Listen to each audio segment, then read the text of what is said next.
Warning, the following podcast is a shit show, and the individuals you are about to meet are idiots. Their opinions, anecdotes, and advice contain zero nutritional value.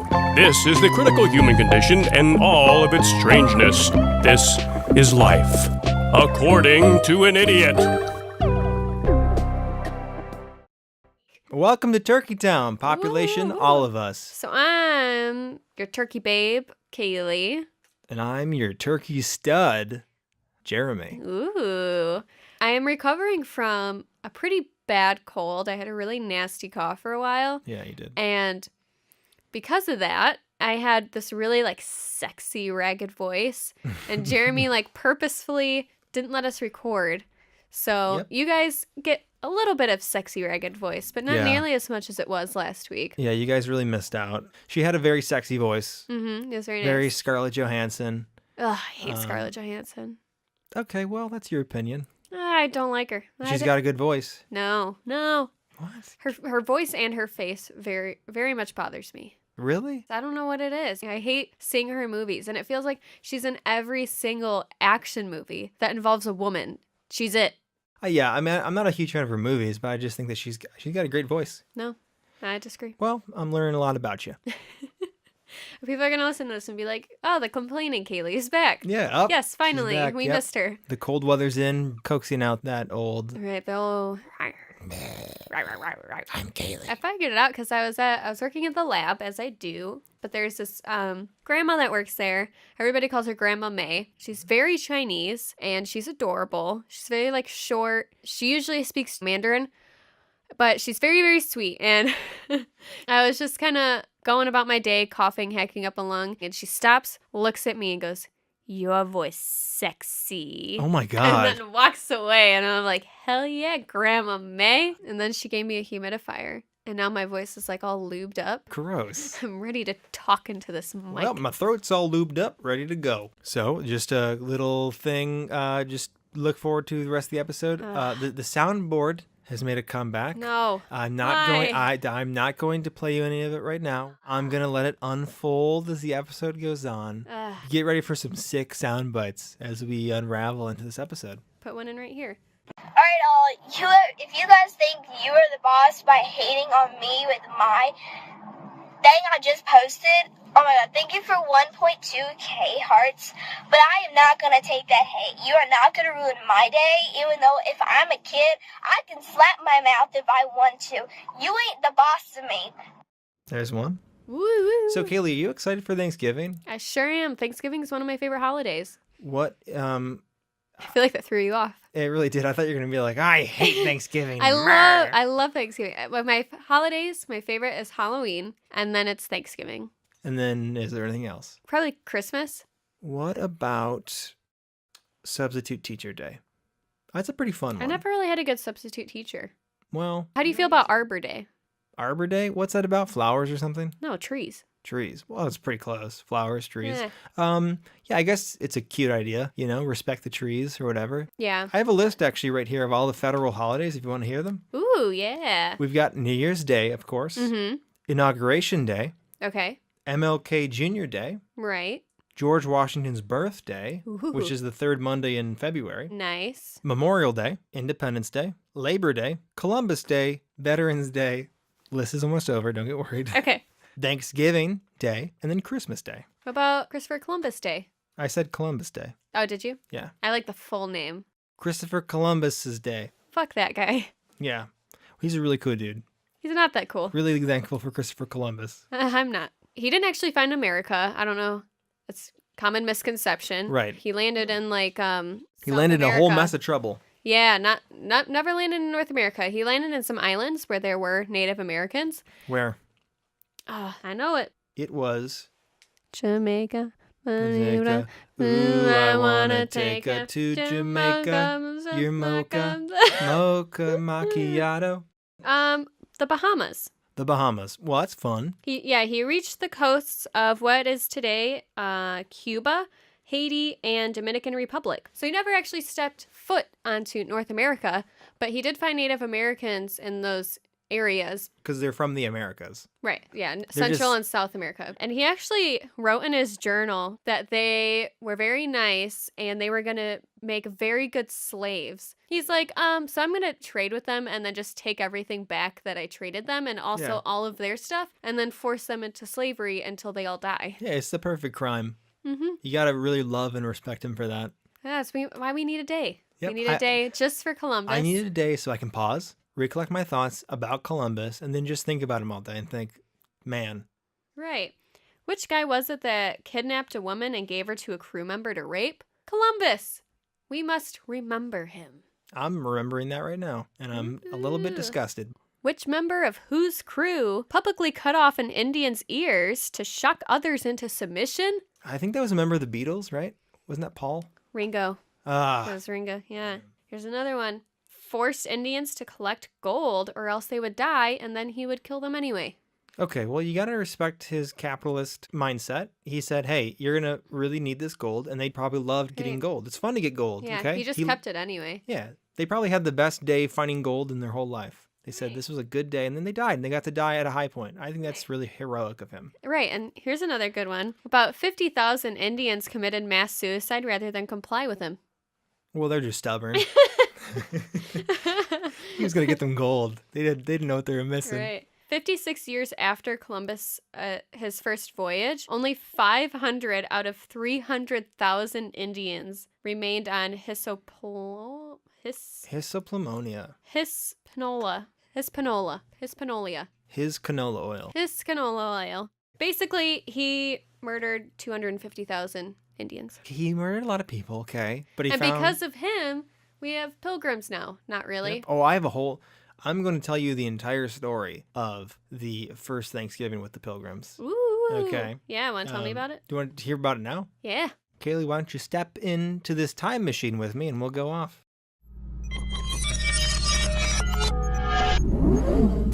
Don't know a goddamn thing about this shit. Okay. The first Thanksgiving. Are you ready for this? Here we are. Imagine we're in the first Thanksgiving with pilgrims. Ooh, can you smell the air? Okay, so to start this, actually, we're going to have to rewind to a little bit before the Pilgrims landed at Plymouth Rock. So in the early 17th century, southern New England was a pretty happening place. Mm-hmm. The population was around 100,000, all like Algonquin-speaking natives. Of that population, it was divided into a lot of confederations, which is like different collections of tribes. Right. So just to name a few, there's the Nauset. Again, if I butcher these, I'm sorry. No pun intended. How long were you planning that joke? Honestly, that just was on accident. The pun was genuinely not intended. So there's the Nauset, the Massachusetts, the Wampanoag, wham bam, thank you, ma'am. We'll come back to the Wampanoag. These were the peoples of the first light, and they called their home the Dawnland. These Native Americans had been trading with Europeans for over 100 years prior to where we're at right now in the story, the early 17th century. So they were not strangers to Native Americans. The Native Americans knew about the white man for a while. In recent years, relationships had begun to weaken because that's around the time when the Europeans started to capture them and use them as slaves. Yeah, that would dampen it for sure. Yeah, it kind of makes it a little bit awkward. It makes me so sad to hear about this kind of stuff because like the Native Americans were just trying so hard to like be peaceful and happy and like make this nice conjoined society, and Europeans are like, you know what?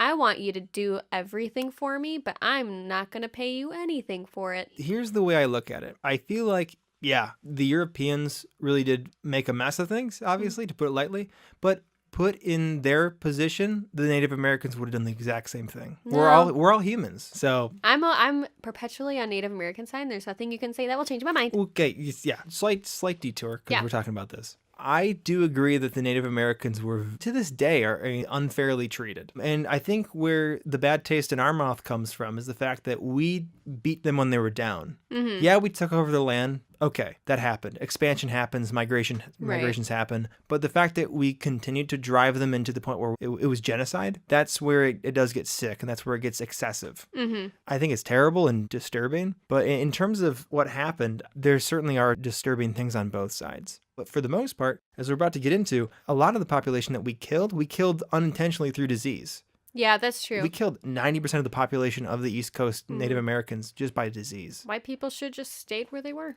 We got them bad coughs. Right. You know, we Like got me. those runny noses. But yeah. then their voices are so sexy afterwards. Well, that's why Native Americans traded with them. Right. They're like, ooh, come here and cough on me, and then I'll get that sexy voice. Yeah. And then they died. Just think, right now in your current state, you could kill like at least 1,000 Native Americans hundreds of years ago. You know what's interesting? When people talk about time travel, they're like, oh, I would go back and kill Hitler. Or I would go so far in the future. But you would actually die by going too far back or too far forward.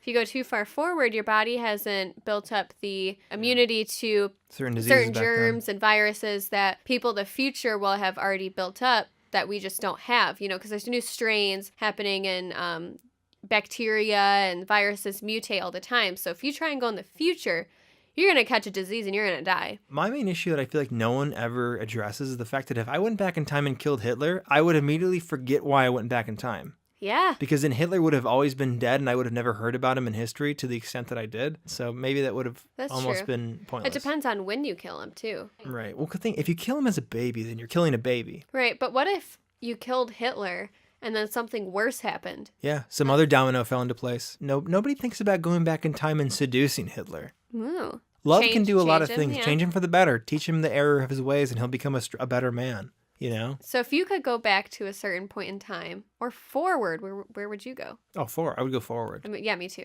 Why would you go past back? is boring. Past is boring and like not as cool as right now. Yeah. Leave it for the history books. I want to go to where space travel's the common thing. If The it's- average person has a spaceship. That's the time I want to be in. I really don't know if we'll ever get there. I think our AI will get there. I think we'll create synthetic humans that will eventually be there. I think there's going to come a time where we merge with AI. All we care about is our brains. Take our conscience, put us into, you know, some fucking hard drive and just let us live there forever with each other. I'd be cool with it.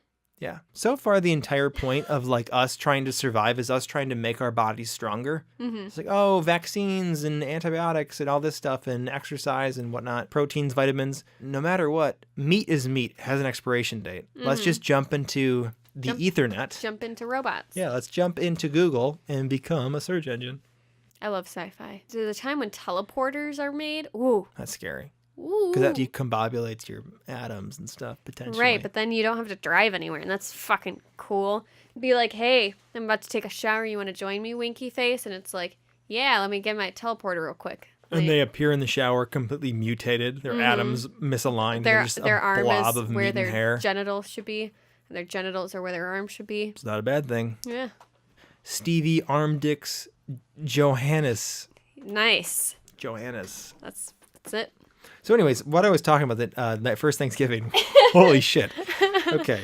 Backtracking. If I could go back in time, I would go back and never have this conversation. Yeah, I would definitely save myself the time.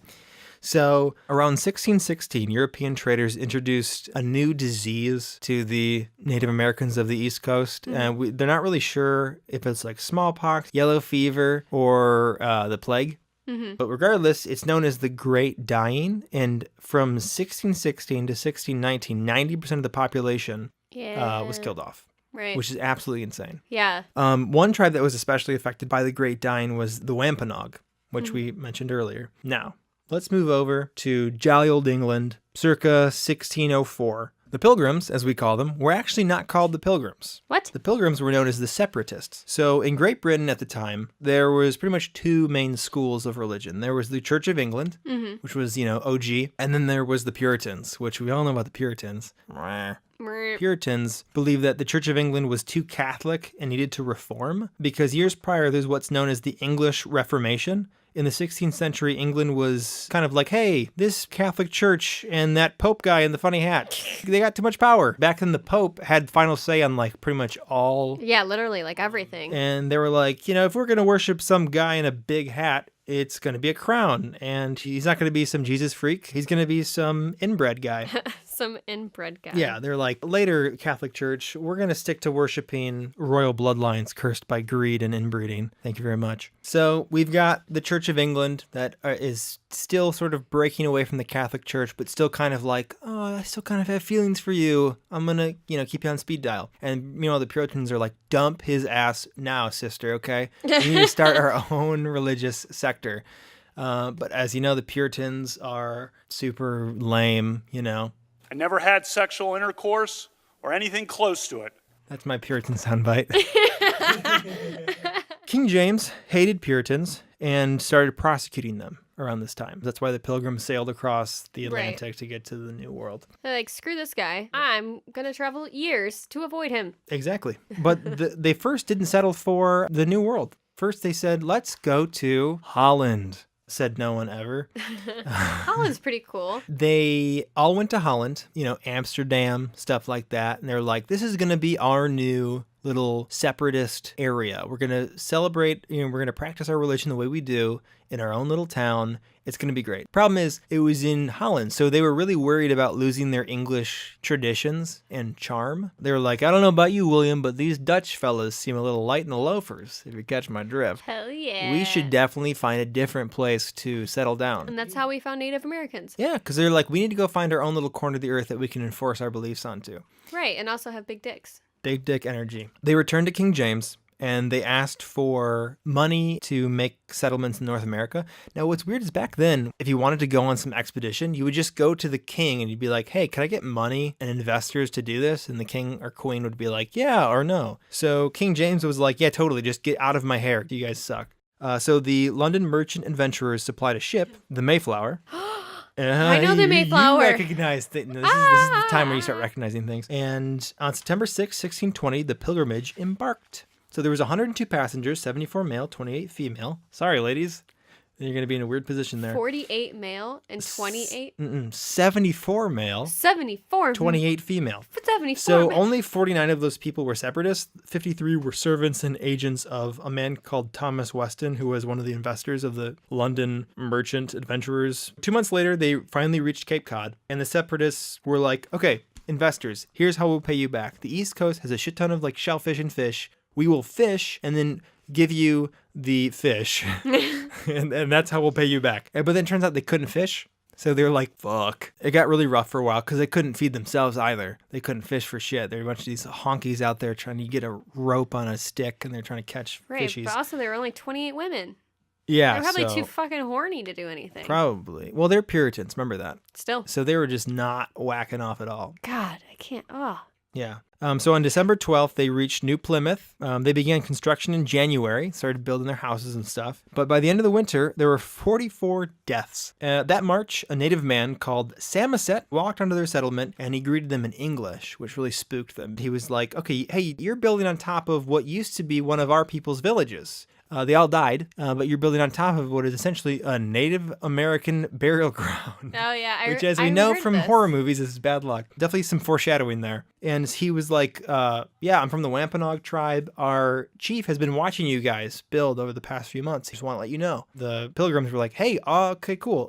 Do you want to start trading some stuff? We got some like felt hats and shit. And they're like, yeah, we got pelts, wolf fur, whatnot. And they started to trade and they started to actually build a genuine like trust and friendship. And then they backstabbed them. No, it actually was really decent for a long time. Then they murdered them. We're getting way ahead of this. And then they stole their women because there were only 28 of them. They commenced genocide. Chief Massasoit, well, that was the name of the Wampanoag chief. Chief Massasoit was distrusting of Englishmen, but eventually came to Plymouth. They drafted up a peace treaty, and there was this native named Squanto who spoke perfect English. And I believe this was because he was actually kidnapped and sold into slavery. Yes, I heard of this guy. Yeah, so he was sold into slavery, and he ended up in like a master's quarters working in a house, and he was taught all these Right, he Western... actually like learned how to read and write and yeah, stuff. he was like essentially almost like an Englishman. Right. And he was detrimental to the Pilgrims in terms of communicating. Interpreting. And so by the fall, the settlers had a really bountiful harvest. So they held a harvest celebration that lasted several days. The natives brought an offering of 5 deer to roast and eat. And let's talk about this meal. When we talk about Thanksgiving, we want to talk about food. Yes. What was at the meal? Turkey? Unlikely. Fat chance. Oh my God. So no turkey. They did likely have other birds, such as duck, geese, and swan, which you don't really think about swan being consumed. Also, they did learn to fish in this time, so seafood and shellfish. I mean, this is New England, which is famous for shellfish. Also, whatever they were able to grow, such as onions, beans, lettuce, spinach, carrots, corn, etc. The corn, though, was not on the cob. They used to mash it up as like a corn paste. Gross. Yeah, I know. Just what a waste of corn. Anyways, but then things went bad. Murder. Yeah, pretty much. So who started it? Well, Squanto. Squanto got power hungry. Squanto realized how important he was for both sides. Squanto, why? What he started to do was try to overthrow Chief Massasoit. And he started going around to people and he was like, hey, I know what's going on. I'm going to be the new chief. Just trust me, you know? Attention, if you don't follow me, please do. Attention, if you don't follow me, please do. It's essentially what he was saying. So It's good. That's a good sound bit.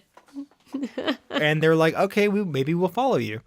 Until, unfortunately, Chief Massasoit caught wind of what Squanto was doing. He was very just betrayed and angry. He was almost like... Alright, if you guys think you are the boss by hating on me with my thing I just posted, oh my God, thank you for 1.2k hearts, but I am not going to take that hate. You are not going to ruin my day, even though if I'm a kid, I can slap my mouth if I want to. You ain't the boss of me. Huh. I think I know more about American Girl dolls than you do, genius. Yeah. Where my girl doll's at? First thing that Chief Massasoit says is like, I want this motherfucker's head on a platter. He's dead to me. My boy Squanto, he betrayed me. Right. Got very Sopranos very quickly. The chief learned of this and he demands that the settlers turn Squanto? Squanto. And so there's a little meeting by the settlement where they're supposed to hand off Squanto, fuck. Squanto sounds dirty. Yeah, and there's some hesitation by the Pilgrims because they're like, he's super, super important to us. We don't know what to do. And so this hesitation was perceived as a incredible insult, obviously, to their peace treaty and everything. And then in the middle of this, all of a sudden, on the coastline, what do they see? Another English ship. It's Brittany, bitch. Wow. So now they don't have to hand over anybody. And from then on, that really was the start of this whole wave of more and more European pilgrims coming in. So the first Thanksgiving was a brief moment of peace and happiness. And in my opinion, what I gather from this is that is sort of the best of us. That is the potential. You know what I mean? Because you had this small little sample size of people. Just people living. People. Yeah. That is like, the true That was all true the story. Thanksgiving history I'll ever need to know. Yeah, pretty much. So on that note, Jeremy, what is your favorite food for Thanksgiving? That's a tough one. I think I'm going to have to go with mashed potatoes. Mashed potatoes and mixing corn in with it is the best combination. Sounds gross. Fucking try it. So good. Try it. I'll definitely get to try it. And you will never eat Thanksgiving dinner ever again. You'll never eat again. You'll never eat again if you eat this food. It will be your last Thanksgiving. You will never be able to eat anything else. Yeah, this Thanksgiving, I'm actually going to be making some of my own stuff. I'm going to be making some mini quiches, which are really fucking good. And then I'm going to make a pineapple upside down cake because everybody loves to bring pie. And I don't like pie even a little bit. Any pie, I don't like it. You like cake? I love cake. Pie is literally just cake with skin. No, it's not even close to being the same thing. Why? What's the difference in your mind between pie? It's too much filling, but I love cake. So I'm going to make cake for my own damn self. The soundboard is back for this Thanksgiving. And I just want to say from the bottom of my soundboard, Thanksgiving! Woohoo! Or if you don't celebrate Thanksgiving, November 22nd. Woohoo! Yeah. Either way, celebrate, you know? Like I said, I love potatoes. So here's just a little soundbite for my homies, my potato homies. Would somebody please pass the mashed potatoes? Am I right? That's me. I'm going to say that. But if you don't like mashed potatoes, would someone please pass the regular potatoes? Yeah. And maybe you're on like a starch-free diet. Would someone please not pass me the potatoes? Ooh, so there's kind of a that's situation good. for every Right. situation. I didn't ask you, what's your favorite holiday, old Gerald? I really do like Christmas. Mm-hmm. I just like the vibe, but I also love Halloween and the vibe. I love Halloween. I love you, the spooky. being spooked out, all of it. So I love that. But also Christmas just makes me feel like really warm and fuzzy inside. I like giving gifts. Yeah. I just really hate the cold.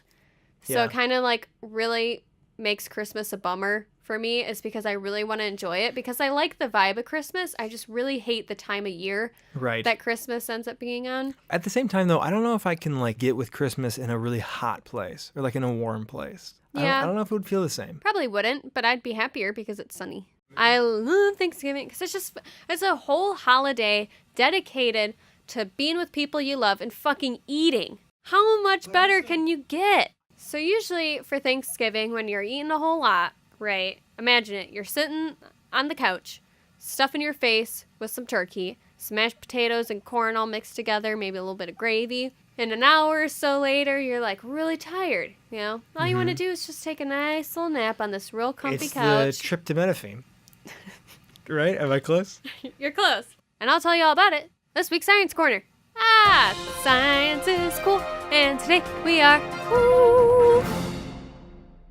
Turkey Boom. Ooh. Yeah, seasonal Science Corner. Yeah. Gobble, gobble. So, as scientists like to say, the turkey myth stems from the fact that turkey contains the amino acid tryptophan. I knew there's a trip in there. Yeah, tryptophan. So basically, this amino acid forms the basis of brain chemicals that make people feel tired. But actually, turkey isn't any more sleep-inducing than any other food. But what Yeah. actually causes you to get sleepy It's depression. is depression, alcohol if you drink it, or large amounts of carbohydrates. So tryptophan is a component of the brain chemical serotonin, which gets converted into the sleep-inducing hormone called melatonin. So poultry and other foods can also contain tryptophan in similar amounts found in turkey, but you don't really get tired from those. It's all those carbs, baby. Right. Because with Thanksgiving, you're just eating way more concentrated food than you normally would. Right. And so we go, oh, it must be the turkey. Yeah, consuming carbs apparently triggers the release of insulin, which removes most of the amino acids from the blood, but not tryptophan. So that allows tryptophan to enter the brain and form serotonin, and ultimately melatonin. So basically, if there is one hashtag for Science Corner, it would be, so basically, any big meal that has tryptophan and lots of carbs will trigger you to be sleepy, not just turkey. so at night, if I'm having trouble sleeping, I should just eat a bunch of carbs. A lot of people don't eat before bed because there's this thought you'll gain more weight if you eat more before bed because you're not doing anything in your sleep, so the calories are just sitting there. That's actually not true. You actually burn just about as many calories sleeping as you do during the day. The thing that can trip people up is that they end up eating an extra meal before bed, and then that way they're eating more calories than they need. So if you want to have that big ol' hunk of turkey leg before bed, do it. Who cares? Eat a bunch of carbs and like Drink a poultry some that has alcohol. tryptophan. Tryptophan. Or you can just drink alcohol. Just down it. Those carbs, baby. Carbs, baby. Carbs, baby. Here in my carb, we can go very far in carbs. Do you know that song? I do, yeah. Apparently, too, when you consume like tryptophan on an empty stomach, it can lead to serotonin production and more vivid dreams. Oh, it's like melatonin Yeah, because it's related. it's related to melatonin. You're Yeah. right. Yeah. Yeah, so there you go. Whoa, we just unlocked a door of So science. what you need to do is starve yourself on Thanksgiving Day, eat a ton of turkey so you get that tryptophan, eat all those carbs so you get sleepy, and then the tryptophan will make you have super vivid dreams about eating more turkey. Yeah. What also really helps sleeping is getting a concussion and then going to sleep directly after. Yeah, that's a really good long sleep too. Yeah, like that really helps with sleep. You probably won't wake up if that happens. Yeah. Oh, it's incredible. So I thought it would be nice in the Thanksgiving spirit to incorporate a new segment. I'm going to call it Good Vibrations. And every week, I just want to give a little shout out to something I appreciate in this world. It could be a person, it could be a place, it could be a thing, it could be anything. Yeah. You know, and It this could be a form of murder. could be a form of murder. This week, my good vibrations are for Jennifer, my best friend. Cold. Having a little rough time right now, but I love her so much, and she's so sweet to me, and she took me out shopping so I could buy a little date outfit, and it was great, and I love her. Yeah, she was having a rough day today, but I love you, and you're great, and you're my best friend, so thanks. Other than Jeremy. Jennifer's first, The damage has been done. I mean, and Jeremy's number 2. So another good vibrations I have is little puppy seeing snow for the first time. I haven't seen it, but I'm sure it's adorable. Ah, it's so cute. You don't see like all those videos on Facebook and There like, are a lot of videos on Facebook Twitter like and- that, yeah. that warms It is the, really, the soul. I love dogs so There's much. no happiness like a dog seeing snow for the first time. Like a puppy seeing anything for the first time. Yeah, and then the complete opposite is a cat seeing snow. And they're like, what the fuck?